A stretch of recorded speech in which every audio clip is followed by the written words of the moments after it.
Le juif international, il nous fera regretter Schneider, Thiers, Wandel et Gengis Khan. Le juif sera le pire des maîtres, plus renseigné, plus fielleux, plus minutieux, je vous garantis, complètement stérile. M'en revient pour la construction, incapable de rien bâtir sauf des prisons, voire la Russie.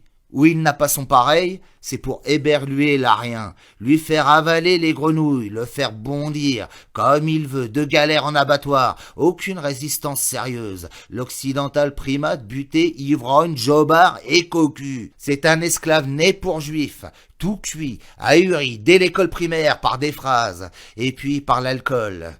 Plus tard, on l'émascule par l'instruction obligatoire, pour être sûr qu'il s'en relèvera pas, qu'il n'aura plus jamais de musique, qu'il ne chantera plus jamais son petit air personnel non juif. On lui crève l'âme, comme on crève les yeux aux pigeons, pour qu'il ne se tire plus. On l'achève par la vinasse. Que peut-il devenir au mieux? Chupot, garde mobile, manœuvre, chien plus ou moins, c'est-à-dire chien de juif. Aucun satrape arien ne dure, ne peut durer. Ils ne brandissent les uns les autres pour exalter leur troupeau de buffles que de médiocres mystiques, régionales, rétriquées, défensives. Vous verrez Hitler. La mesure du monde actuel, ce sont des mystiques mondiales dont il fait se prévaloir ou disparaître. Napoléon l'avait compris. Le grand secret de la jungle, de toutes les jungles, la seule vérité des hommes, des bêtes et des choses, être conquérant ou conquis. Seul dilemme, ultime vérité. Tout le reste n'est qu'imposture, falsifie, troufignolerie, rabâcherie électorale. Napoléon a fait tout son possible, des prodiges, pour que les Blancs ne cèdent pas l'Europe aux nègres et aux Asiates. Les Juifs l'ont vaincu. Depuis Waterloo, le sort en est jeté. À présent, le coup n'est plus le même. Ils ne sont pas chez nous, les Juifs. C'est nous qui sommes chez eux.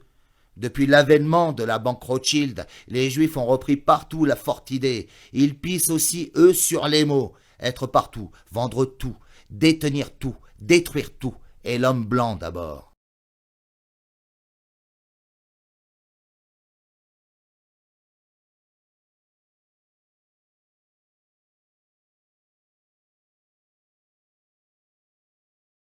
Plus tard, c'est Léon Blum, autre monument de la gauche, qui reprenait peu ou prou le même discours que Jules Ferry, toujours devant la Chambre. Alors je cite Léon, « Nous admettons le droit et même le devoir des races supérieures d'attirer à elles celles qui ne sont pas parvenues au même degré de culture et de les appeler au progrès réalisé grâce aux efforts de la science et de l'industrie. » Ah, il y en a plein d'autres comme ça, je vous ai dit.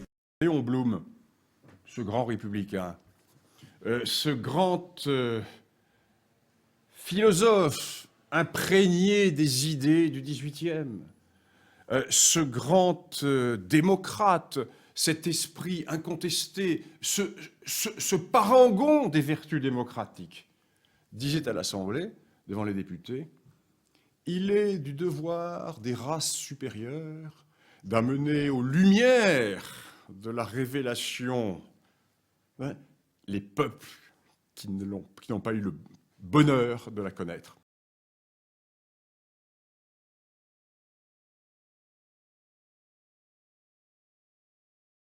Monsieur Blum, pour son campement, pour la progression de sa horde en pays conquis, pour la soumission de l'indigène, peut compter sur nos caïds, nos francs-maçons autochtones.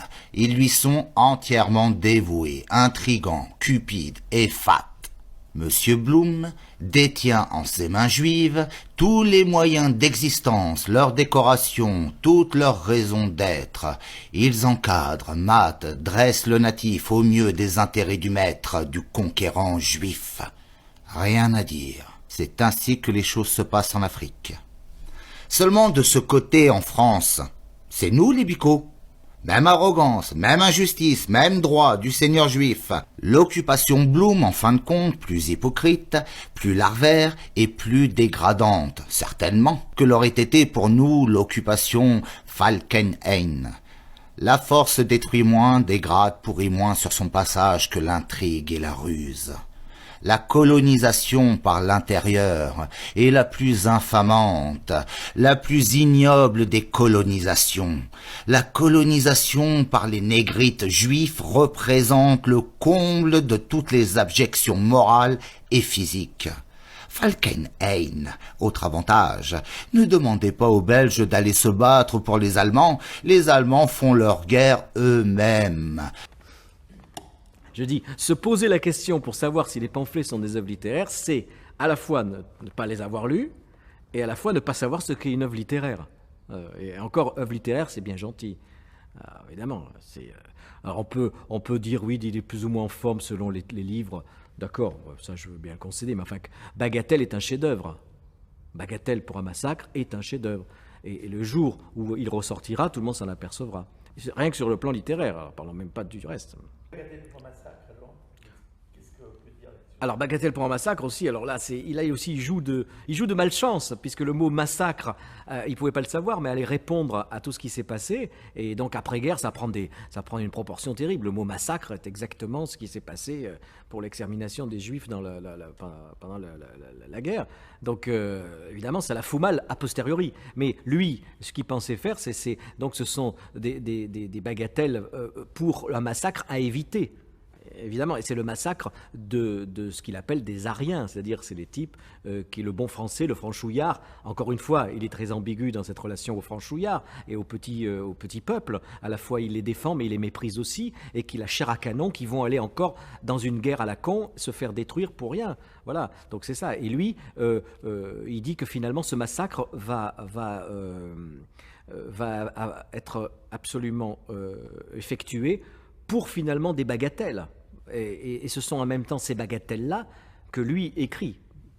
Allusion aux pamphlets, aux ballets qui sont intégrés à l'intérieur de bagatelles.